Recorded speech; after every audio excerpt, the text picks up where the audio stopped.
నాంపల్లి మండలంలో యూరియా కొరత రైతుల తిప్పలు. యూరియా కొరతతో రైతులు అనేక ఇబ్బందులు ఎదుర్కొంటున్నారు. శుక్రవారం నాంపల్లి మండల కేంద్రంలోని ఆగ్రో రైతు సేవా కేంద్రం వద్ద వందల మంది రైతులు బారులు తీరారు. అనేక అవస్థలకు ఓర్చుకొని రాత్రి నుండి ఎదురు చూసినప్పటికీ యూరియా అందక రైతులు ఆందోళన చెందుతున్నారు. ఈ సందర్భంగా సిపిఎం మండల కార్యదర్శి నాంపల్లి చంద్రమౌళి రైతుల పక్షాన మాట్లాడారు. నాంపల్లి మండలంలో యూరియా కొరకు రైతుల తిప్పలు. యూరియా కొరతతో రైతులు అనేక ఇబ్బందులు ఎదుర్కొంటున్నారు. శుక్రవారం నాంపల్లి మండల కేంద్రంలోని ఆగ్రోస్ రైతు సేవా కేంద్రం వద్ద వందల మంది రైతులు బారులు తీరారు. అనేక అవస్థలకు ఓదార్చుకొని రాత్రి నుండి ఎదురు చూసినప్పటికీ యూరియా అందక రైతులు ఆందోళన చెందుతున్నారు. ఈ సందర్భంగా సిపిఎం మండల కార్యదర్శి నాంపల్లి చంద్రమౌళి రైతుల పక్షాన మాట్లాడుతూ, ఆరుగాలు కష్టపడి వ్యవసాయం చేసే రైతులకు సరైన సమయంలో యూరియా అందకపోవడంతో పంట చేలు ఆగమవుతున్నాయని ఆవేదన వ్యక్తం చేశారు. రాత్రి 2 గంటల నుండి ఎదురు చూసిన రైతులకు ఒక్కొక్క బస్తా ఇచ్చి చేతులు దులుపుకున్నారని అన్నారు. కేంద్ర రాష్ట్ర ప్రభుత్వాలు దృష్టి సారించి రైతులకు సకాలంలో యూరియా అందించాలని, లేని పక్షంలో రైతులతో కలిసి ఆందోళన చేస్తామని అన్నారు.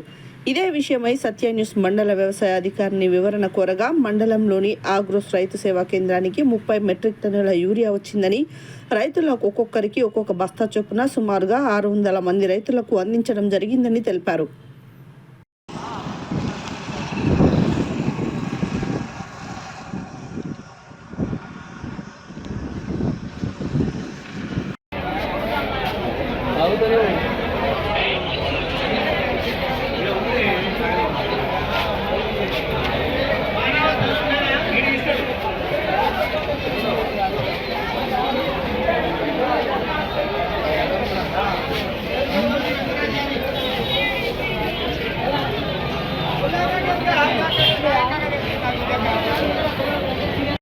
ఆ పేపర్ రాకపోవాలి.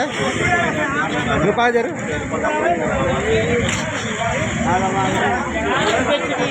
దేనికి వచ్చి ఇట్లా వార్త ఎక్కితే ఆ పేపర్లు ఎటు పోవాలి? దేనికి పోవాలి పేపర్లు? ఇట్లా వార్త ఎక్కుతారు నీ పేపర్లు, మరి ఎటు పోవాలి? దేనికి పెట్టిరు?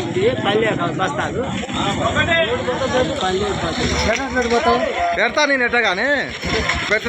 పారిపోతే నేను పేపర్ ఏమంటే పరికాశం ఆడుతారు. అలా పేపర్ నా పేపర్ రాకపోవాలి, అప్పుడు ఉంటుంది. యూరియా ఇవ్వాలి రైతులందరికీ సక్రమంగా, యూరియా ఇవ్వాలి రైతులందరికీ సక్రమంగా, యూరియా ఇవ్వాలి రైతులందరికీ సక్రమంగా, యూరియా దగ్గర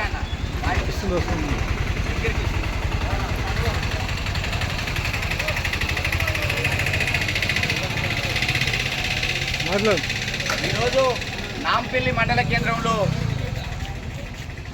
ఆగ్రోస్ రైతు సంఘానికి సంబంధించి ఆ షాప్ దగ్గర ఉన్నాం. యూరియా కోసం 2 గంటల నుంచి పడిగాపులు కాస్తూ, మధ్యరాత్రి 2 గంటల నుంచి పడిగాపులు కాస్తూ, ఇక్కడ కాగితాలు పెడుతూ, లైన్లో పెడుతూ కొన్ని వందల మంది రైతులు నిరాహార దీక్షల్లాగా వాళ్ళు వెయిట్ చేస్తూ ఉన్నారు. అన్నం లేక, తిండి లేక పశువులను వదిలేసి ఈరోజు ఇక్కడ పడిగాపులు కాస్తూ ఉన్నారు. కానీ ఇక్కడ ఉన్నటువంటి అధికారులు, ఇక్కడ ఉన్నటువంటి మన షాపుల యజమానులు మాత్రం ఏం చేస్తున్నారు ఎవరికి అర్థం కాని స్థితిలో ఉంది. ఒక్క బస్తా కోసం నిలబడ్డటువంటి రైతు 2 గంటలకు వచ్చి కూర్చున్నారు. ఇక్కడ చాలా మంది వెయిట్ చేస్తూ ఉన్నారు. మరి ఇక్కడ కేంద్ర రాష్ట్ర ప్రభుత్వాలు అధికారిక సంబంధించినటువంటి అగ్రికల్చర్ ఆఫీసర్ ఏవో సంబంధించి ఇక్కడ ఎవ్వరూ అందుబాటులో లేరు. వాళ్ళు సమాధానం చెప్పే స్థితిలో కూడా లేరు.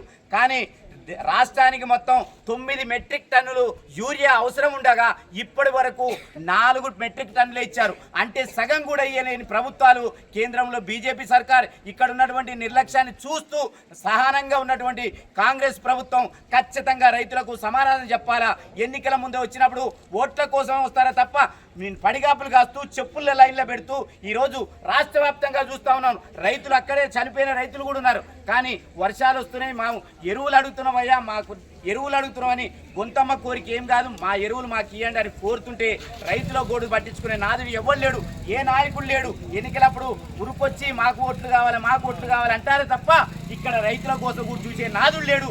ఖచ్చితంగా ఈ ప్రభుత్వాలు స్పందించాలి. ఇక్కడ ఉన్నటువంటి రాంపల్లిలో ఉన్నటువంటి అగ్రికల్చర్ ఆఫీసర్స్ ఇక్కడికి వచ్చి ఆ రైతులకు సమాధానం చెప్పాలా. మరి పోలీసులు పెట్టుకొని పడిగాపులు కాస్తున్నారు. మేమేం మేము మరి మడ్డర్లు చేయలేదు, ఎక్కడ దోసలేదు, ఎవరిని దోయలేదు. కానీ మా ఎరువు ఇవ్వమంటే ఈడ లైన్లో పెట్టించి కొట్టే స్థితికి ఉన్నది. ఖచ్చితంగా దీనికి సమాధానం చెప్పాలి. సిపిఎం పార్టీగా మేము హెచ్చరిస్తున్నాం. ఇది ఇట్లే చేస్తే రేపు ఇక్కడ మొత్తం కూడా దిగ్భ్రాంతినే చేసి ఇక్కడ రాస్తా రేఖ కూడా చేస్తాం రైతులతోటి. ఖచ్చితంగా అందరికీ యూరియా అందే విధంగా మనిషికి అడిగిన విధంగా కొరత లేకుండా తీర్చాలని చూస్తూ ఉన్నాం. ఒక్క బస్తతోటి సరి పెట్టుకోండి అని చెప్తా ఉన్నారు. కానీ రైతుకి ఏదైతే సరిపడే అవసరం ఉందో ఆ రకంగా యూరియా సప్లై చేయాలని సిపిఎం పార్టీగా డిమాండ్ చేస్తూ ఉన్నాం.